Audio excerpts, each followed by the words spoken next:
Welcome back, this is part 4, and in this one, we've saved the easiest for last. Once you have begun to master this gradient process, this is going to be super simple. We're not going to start with the very lightest one this time, and we're only going to do, let's say, 3 steps. Or 4,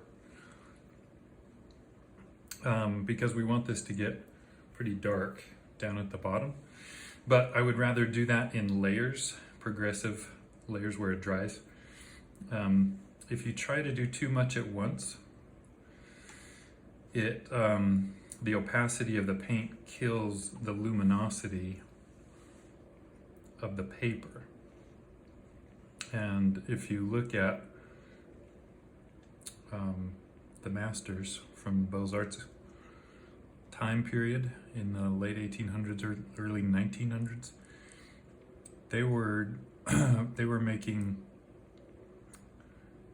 so many layers, 30 to 60 layers. Yeah. Okay, what I did there was pretty precarious. You can see it's getting really close. If I added another drop in there, it would probably spill over. So what I want to do is bring that over and then bring it up.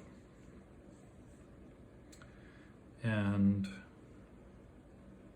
I'm going to immediately jump to this next color. Remember, I have to stir it up. You can probably see the separation much more clearly this time because it's been sitting longer, especially over here in those two. I took a clean piece of paper and put it on top so I could have my color right next to my paper, the section I'm painting.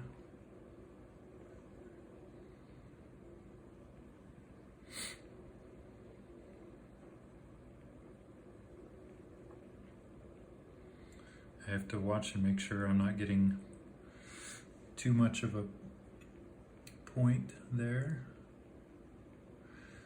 And so when I go horizontal like that, it's just to distribute the water pressure more evenly over a longer stretch.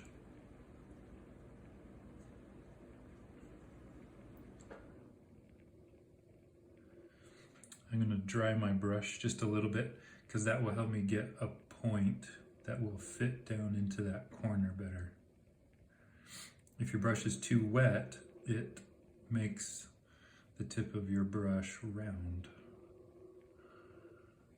because the water tension is pushing the bristles apart.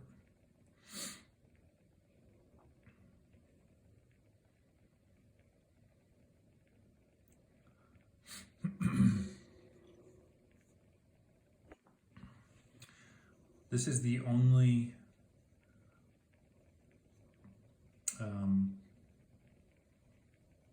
video of the house that I'm going to show, even though I'm going to do more work on it.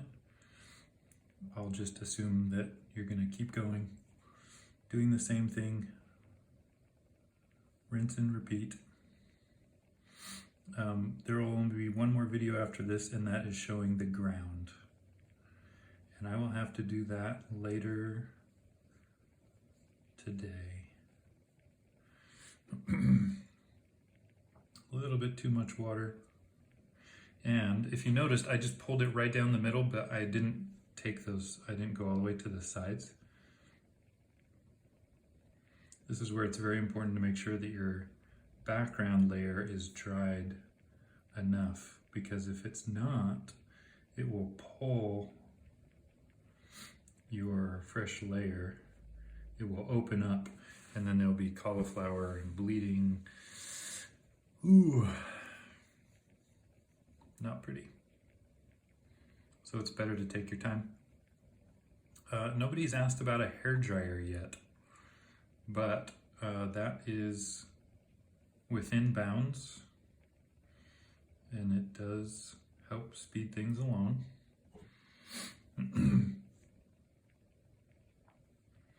I would recommend not using the hottest setting just use a medium.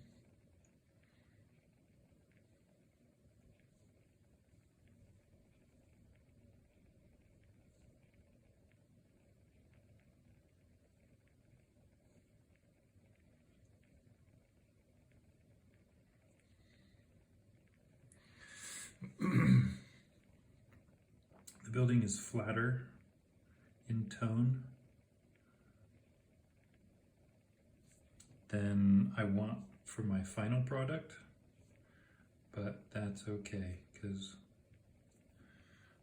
we'll just come back and do some more layers. Easy, easy, easy. Part of what makes it easy is that we're drawing into one section. If this had split around an arch, it would be similar to that sky, where we would have to be going back and forth and making sure that the line is staying even all the way across. So that's why I just gave you one leg right now instead of two, because the sky is already kind of fulfilling that tricky part. And assuming you're doing well in the sky, you'll be able to do that. What's really fun is when you have multiple sections and you have to keep your bead wet, so no part is drying. It's just like spinning plates all going at the same time.